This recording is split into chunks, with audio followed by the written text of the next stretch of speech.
So, in lockdown, I was like, I'm bored. So I started regularly posting Star Wars TikTok videos. Let's cut to a clip. Oh, shit. Got a lot of traction. Well, not a lot, but enough. And now I go to like conventions, got a couple of cosplays. And yeah. What would you say is the weirdest DM you've ever gotten from a guy? I used to get a lot of marriage proposals, first of all. But I will say the one that stuck out was a recent one where a guy tried to consistently DM me. Usually they hop over onto my Instagram, ignoring. And then all of a sudden my boyfriend came up to me. I was like, this guy's trying to have a convo with me. Turns out this guy was trying to bargain a deal with my boyfriend to try it on with me. And I think I'm delusional at the best of times. But what the fuck is that? So would you say that was double yours? Yeah. Respectful, yeah. Huh? I heard you're into Star Wars. What is your Star Wars hot take? I mean, every year it seems to cycle round. You get the, like, podcast people saying Star Wars is for men only. Let men have it, it's their thing. And I say no. Just because the strong female characters doesn't mean they're making it some sort of feminist propaganda. Star Wars is for everybody. And also, I love Kylo Ren. I can already see the hate comments underneath. Hi there. In terms of girl tier lists, goth girls are up there since lockdown. Do you agree with that? Since, I think it started off with the sort of e-girl, very much so, 2018, 2019, e-girl, heavy. Then people realised, okay, maybe I can be a bit more alt than that. Then it spiraled into like goth, punk, cyberpunk. You know, there's so many alt people now, it's great, I love it. But also I think it's important to know you don't have to stick to one thing. I mean, I dress different almost every day. Like sometimes I'll go full goth, sometimes I'll go more like modern, or sometimes I'll just be in pajamas. And Let's cut to a clip of Amy doing a musically of a 21 Pilots song. What do you think caused a bunch of e-girls to just come up? Because I'm going to be honest, when I used to bully them. Like emo kids have been persecuted for so long, but now they're up. Well, this is what I realised. Like I was always called a weirdo, what else? You know, freak. My school was full of chavs, so it makes sense. But then all of a sudden, I think when there was this like wave of like e-girl stuff, for me personally, I was a massive PewDiePie fan, don't cancel me. And it sort of stemmed from that. I feel like that meme side of like social media with all PewDiePie and e-girls and everything got popular. And then people started to actually realize, hang on, they're attractive. So then it was a massive shift to suddenly, oh, you're not a freak. You're actually really hot. And then it was very weird because it's people who've consistently belittled you for years and then they're like, damn, she's fine. I'm like, ew. So for the people who have redeemed themselves in this a silent voice type of redemption arc, what would you say is a way to slide into a goth girl's DM? Oh, damn. What are some green flags I have for some guys out there that want some goth girl, big titty goth girl, Jim Lomi girlfriend, bruv? There's one word when it comes. Be submissive in that they are confident in themselves, they feel powerful, and if you make them feel more powerful, damn, that's good. Compliments are always nice, but not creepy ones. And also, just have normal fucking conversations about personality. Don't make it all about like naughty stuff. You know, get into your interests. Just be a fucking decent human being. So what if a person comes up to you DMing you saying, yo, Amy, peg me please?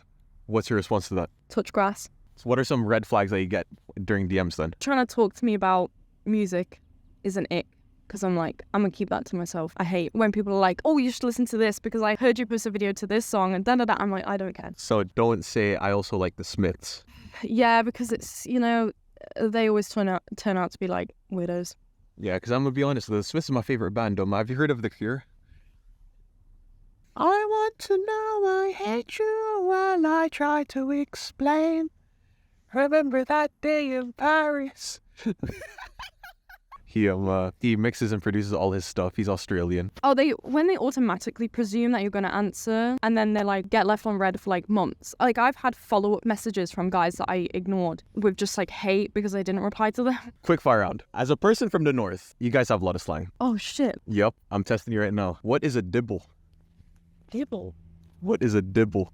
I don't know. I know dabble. What's Dibble that? dabble. Nah. Dibble. God, the dibbles are coming. Run. The police. Ding ding ding ding. I'm from the north, but I wasn't from the north in 1735 when they were saying those words. How about paw-fogged? You've been working so much. You look paw-fogged. No. Oh, nah, I'm so paw-fogged. Are you making this up? Angin. Angin. Yeah. Hangin. Angin. The fish and chips were angin. Bangin. Angin. No. A piffy on a crock bun. On a rock bun. Piffy. You doing all this makes you feel like a piffy on a rock bun. This is not my language. That's quite bobbins, isn't it? Bobbins? Bobbins. No. You're choving me right now. Where are you getting these words from? Would you say you're a person that gets nesh? I'm going to say no. You don't get cold easily. What are some good northern slang then for a person to know? I am too posh. I'm not going to lie. Everyone always used to say I'm posh. I didn't really use slang. But I do respect Scousers because anyone who does Scouse slang can definitely get their point across. Yeah, like apples and stairs, apples and pears. That's Cockney rhyming slang. So what music are you listening to right now? Bowie. Bowie, Bowie, Bowie. Best for commuting, especially when you're commuting in London in the morning and you're listening to Queen Bitch and you feel like you're on top of the world and you feel at one with the Southerners, which as a Northerner can be very difficult sometimes. So Bowie. I'm trying to listen to 21 Pilots more this year because I dipped last year. I'm not going to lie. And I'm always a fan, so... They kind of fell off, though. They did fall off, sadly. Hoping for new music. Not so sure. Hearing slight rumblings online. But, like, I remember the newest 21 Pilots just sounded mad poppy to a point that's, like, kind of obnoxious. Yeah. It was. I think there was meant to be a point to it, but it was kind of missed in the fan base. You know, he's telling the whole story about, well, the whole trench story continued into the Scaled on Icy story. And I think this one was meant to be like propaganda. Yeah, it didn't. But it missed. Yeah. They always try to stop me, that Nicholas Bourbaki. He has no friends close, but close. He goes, my Nico. He told me I'm a copy. I don't know the rest. Do you know the trench story, like, at the top of your head? I did. Ick. Bowie, 21 Pilots, Tame Impala. Do you know Tame Impala's only one guy? His name is Kevin Parker. Amy, do you have anything you want to plug? You can follow me on TikTok if you're a Star Wars fan. Amy Bold. There. Bosh. On my Instagram, Amy Bold _XX. But it's linked to my TikTok, so. Point to the camera. Bosh. Thanks for watching. As you don't know, she will be a guest later on in the show. Say hi. W. Hi. Say hi. Hello.